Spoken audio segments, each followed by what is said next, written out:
Hi, everyone.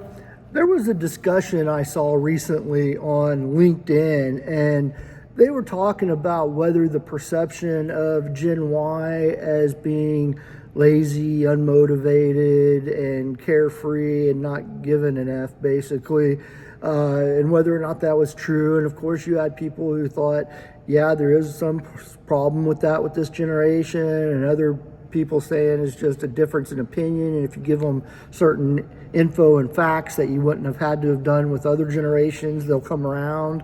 And I kind of agree with that. I think describing everyone based off of when they were born is kind of unfair, and you can speak in generalities all you want.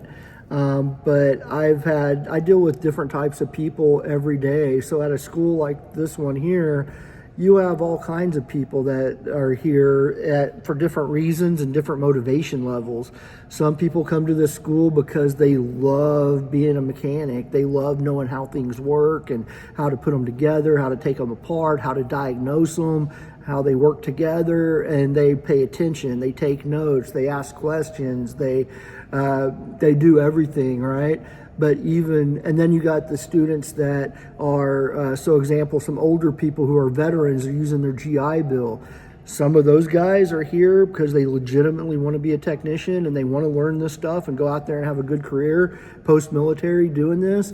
And there's other veterans that come here and just do the bare minimum to get by because they're just basically soaking up their benefits that they earn. They have a right to use them however they want.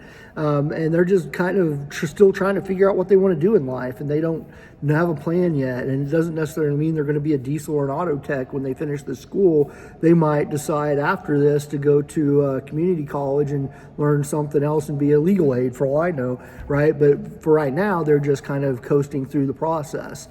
And then I get the ones that mom and dad said, you need to get out of our house and go find a job. And they said, what if I went to school? And this was the conclusion. So they're the ones that miss as much time as they can down to the wire and still pass, who come to school and then disappear out of class and come back later and don't pay attention, don't ask questions, and everything else. So like I said, the entire spectrum of what you would expect at a school with the entire society coming to the school here. So that's why I say I don't like to put generalizations on a generation, because I've got some Gen Y students that were super awesome, right?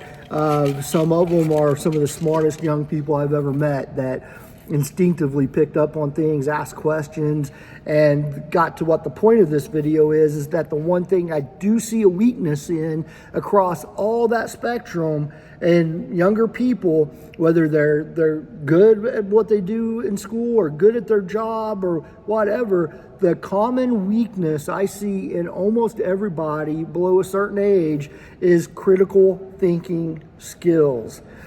I can give a class full of entire people information where the answer should be obvious and they can't answer that question, right?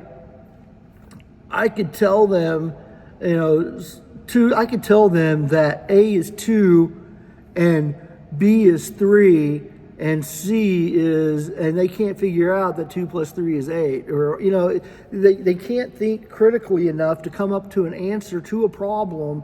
And that's the problem in the industry that I teach, because you have to be a critical thinker. You have to understand the relationship between complex components and how they behave together, and know things about both things and be able to come up with a third option, right? My ABS light is on, and they can't come up with, well, ABS is controlled by wheel speed sensors that connect with the computer, that also can connect with the engine and do torque adjustments, and they can't put all that information together and come up with thoughtful, what could the problems be, right? I just went through an entire lecture the other day where I talked about HPI-TP fuel systems and talked about how the plungers in the injector have a space between an upper plunger and a timing plunger, and that we put fuel in between those two to advance and retard the timing. Basically makes it where the stroke squeezes the fuel faster or it takes longer, depending on how much fuel there is between the two.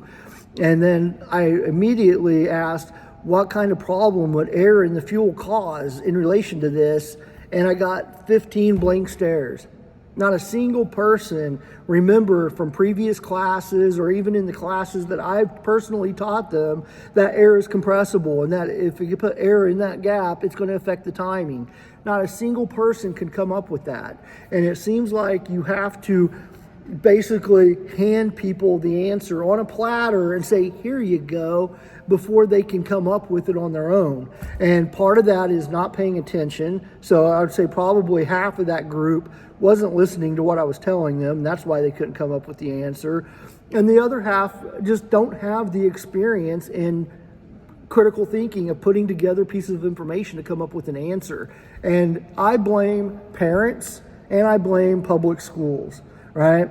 When I was a kid, I was taught by my teachers at school that, this was this and this was this. And then I would see questions on tests and in papers or on whiteboards and blackboards of, why is this? And I would have to look back at my notes and go, oh, okay, this is this. If this is this and this is this, that causes that.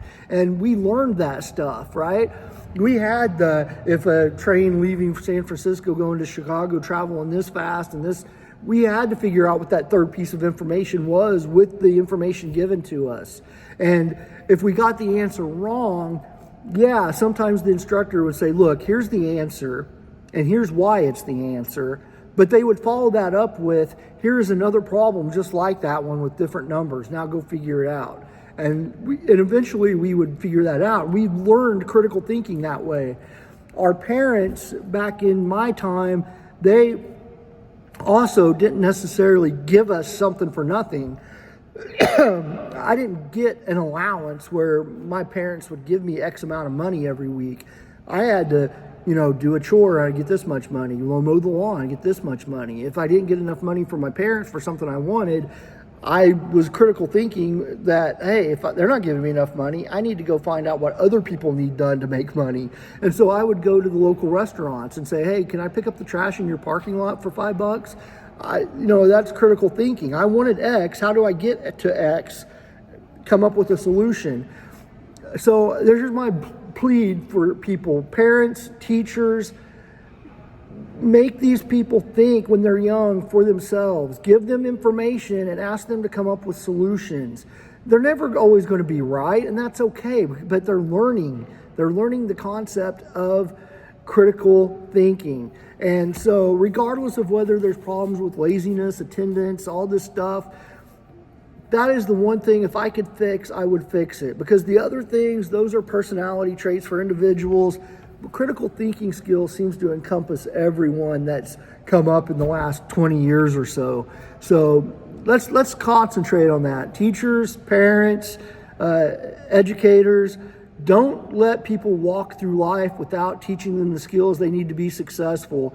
If I'm running a shop and I get a tech that's been through school and I have a truck that's a crank no start and this guy just sits there and stares at it for 8 hours because he doesn't know what the first step to take in troubleshooting that is because he can't think critically, I don't need that person. And a lot of these young people are going to run into that wall of not being needed because they can't think independently and creatively and critically. So that's my 2 cents for that. I thank you all, and I thank the students that have been through my program, who come to the schools, who ask questions, who do things the right way.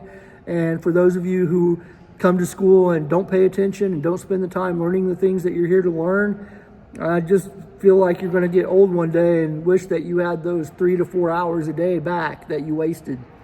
So, bye.